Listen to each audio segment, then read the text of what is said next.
Bapak Ibu kaum lansia yang dikasihi Tuhan, saat ini kita akan masuk ke dalam pelayanan firman. Sebelumnya mari kita berdoa. Kami datang kepadamu bersyukur ya Tuhan yang kami kenal di dalam nama anak-Mu Yesus Kristus, untuk kebaikan-Mu yang setiap hari kami rasakan, untuk firman-Mu yang terus-menerus memberi kami kekuatan, menuntun kami untuk hidup sesuai dengan kehendak-Mu. Biarlah Roh Kudus-Mu yang menolong kami, sehingga firman-Mu menjadi firman yang kami ikuti dengan sukacita. Biarlah Roh Kudus-Mu juga yang menolong, sehingga firman ini boleh disampaikan sesuai dengan kehendak-Mu. Berfirmanlah kepada kami ya Tuhan, kami sudah siap untuk mendengarkan. Amin. Bagian Alkitab yang akan kita baca dari Mazmur 92 ayat 13 sampai 16. Orang benar akan bertunas seperti pohon korma, akan tumbuh subur seperti pohon aras di Libanon. Mereka yang ditanam di bait Tuhan akan bertunas di pelataran Allah kita. Pada masa tua pun mereka masih berbuah, menjadi gemuk dan segar, untuk memberitakan bahwa Tuhan itu benar, bahwa Ia gunung batuku dan tidak ada kecurangan padanya. Demikianlah firman Tuhan. Berbahagialah setiap kita yang memelihara firman Tuhan dalam kehidupan kita setiap hari. Haleluya. Bapak Ibu, Bapak Oma yang dikasih oleh Tuhan kita Yesus Kristus, pandemi COVID-19 di Indonesia telah berlangsung lebih dari 1 tahun. Selain penderitaan dan ketidakpastian, pandemi juga menyingkapkan hobi dadakan masyarakat Indonesia, yaitu bercocok tanaman hias. Ketika pemerintah memberlakukan pembatasan sosial berskala besar atau PSBB, masyarakat memiliki banyak waktu luang untuk beraktivitas di rumah. Sambil mengisi waktu luang tersebut, kegiatan bercocok tanam menjadi kegiatan alternatif yang aman dan menyenangkan bagi kita. Dan tren ini melambungkan harga beberapa tanaman hias, antara lain janda bolong atau yang di dalam bahasa Latinnya Monstera adansonii dan Sri Rejeki atau Aglonema. Tingginya minat para pecinta tanaman hias mendatangkan rejeki yang berlimpah bagi penjual tanaman. Bahkan hobi dadakan ini turut meramaikan dan memperluas wawasan kita tentang tata cara bercocok tanam yang benar.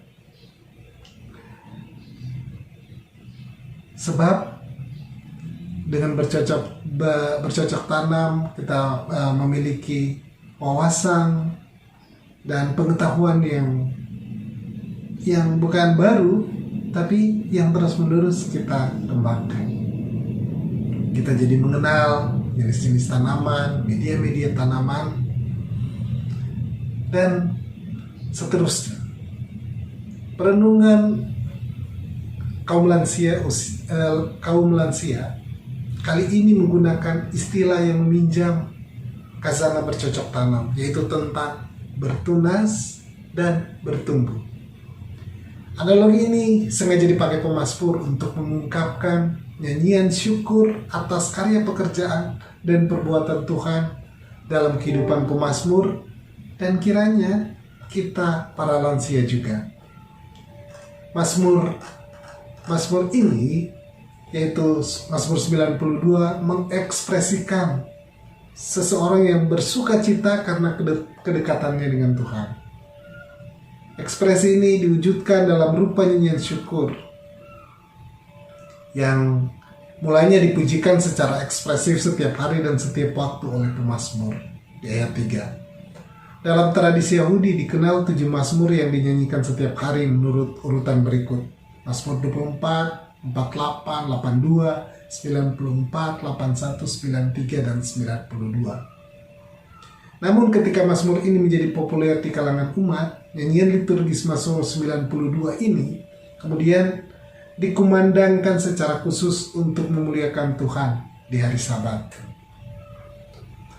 Mazmur ini dinyanyikan pada pembukaan perayaan Sabat, terhitung pada hari Jumat sore setelah matahari terbenam. Nyanyian pujian ini bukan hanya diproduksi bukan hanya dinyanyikan oleh mulut manusia, melainkan dari bunyi-bunyian alat musik iringan yang khas pada saat itu, yaitu gambus dan kecapi. Nyanyian syukur ini dirayakan di bait suci dan memainkan alat-alat musik itu yang dilakukan secara bersama-sama dengan para Lewi. Dalam syairnya, pemazmur menghayati sungguh-sungguh kedekatannya dengan Tuhan karena ia merasakan dan peka terhadap segala pekerjaan dan perbuatan tangannya tiap-tiap hari. Hari demi hari, kasih setia dan kesetiaan Tuhan dibuktikan. Karena itu bagi pemazmur, hari-hari tidak boleh berlalu begitu saja, tetapi harus dimaknai karena di sana ada pekerjaan Tuhan yang telah dirasakan oleh pemazmur. Dengan alasan ini juga, kita sebagai orang percaya patut bersyukur kepada Tuhan setiap hari. Sebab selain Tuhan merancangkan kehidupan yang damai sejahtera bagi umatnya, Ia turut mengerjakan sampai hari ini. Mengerjakan sampai hal itu benar-benar terjadi. Inilah yang menyukakan pemazmur dan kiranya juga bagi kita sebagai umat percaya. Akan tetapi yang patut disayangkan adalah penghayatan atas andil Tuhan dalam kehidupan manusia seperti dalam ungkapan pemazmur ini tidak akan mampu diketahui dan dimaknai oleh orang-orang yang bodoh dan bebal. Ayat 7. Karena itu pemazmur dalam syairnya ingin menunjukkan persamaan sekaligus perbedaan nasib antara orang-orang benar dan orang-orang fasik. Analogi yang sama-sama digunakan bagi orang benar dan orang fasik adalah bertumbuh dan bertunas dan bertumbuh. Orang-orang fasik dengan segala kecenderungan hatinya yang jahat akan terus bertunas, melahirkan kejahatan-kejahatan baru. Waktu di dunia akan membuktikan bahwa kejahatan dan orang-orang jahat akan bertumbuh dan bertambah banyak, bahkan berkembang berkali-kali lipat. Namun akan tiba waktunya orang-orang fasik dan segala kejahatannya akan dihukum dan dipunahkan untuk selama-lamanya. Masa hidup mereka memang mengandung kesejahteraan, tetapi yang bersifat sangat sementara. Di sisi yang lain, orang-orang benar pun mesti bertunas dan bertumbuh. Contoh yang diserupakan bagi orang-orang benar adalah pohon korma dan pohon aras di Libanon. Bertunas seperti pohon korma dan bertumbuh subur seperti pohon aras. Ayat 13. Disinilah perbedaannya. Jika masa hidup orang-orang fasik adalah sementara, maka masa hidup orang-orang benar adalah langgeng. Orang-orang benar akan selalu bertunas dan memperbaharui diri. Ciri batang dan daun pohon korma adalah berpelepah. Ketika korma bertunas, itu berarti pelepah-pelepah baru akan muncul untuk menggantikan pelepah-pelepah yang jatuh terkelupas. Dengan demikian, pohon korma akan selalu nampak segar dan daun-daunnya hijau. Demikian juga dengan pohon aras Libanon. Tanaman ini, daun-daunnya selalu hijau segar dan kokoh menjulang. Kedua pohon ini mampu bertahan dan tetap subur di tengah iklim di sekitarnya yang ekstrim, baik kering berangin maupun dingin bersalju. Meskipun orang-orang benar diserupakan pada jenis tanaman yang unggul, seperti pohon korma dan aras, pemazmur mengingatkan hal yang utama, yaitu media tanamnya, agar bertunas dan bertumbuh subur maka orang-orang benar perlu ditanam di pelataran bait Allah. Ayat 14. Media tanam yang menjamin orang-orang benar mendapatkan asupan nutrisi kehidupan, yaitu firman Tuhan. Dan dari sumbernya yaitu Tuhan Allah sendiri. Tanpa media tanam yang tepat, maka orang-orang benar akan layu dan lesu. Itu semua gambaran imajinatif, reflektif, pemazmur tentang hidup orang-orang benar. Jika orang-orang benar menyadari bahwa dirinya lahir dari bibit unggul ciptaan Tuhan, maka mereka akan hidup pada media tanam yang menjamin sejak dari masa muda hingga masa tuanya akan terus bertunas, bertumbuh subur, dan merekah dengan daun dan buahnya. Ayat 15. Bahkan semakin tua usia, maka makin cerah dan berbahagia. Dan satu hal yang tersisa bahwa di ayat 16 ada tugas bagi orang-orang benar di sepanjang usianya, yaitu mewartakan bahwa Tuhan itu benar.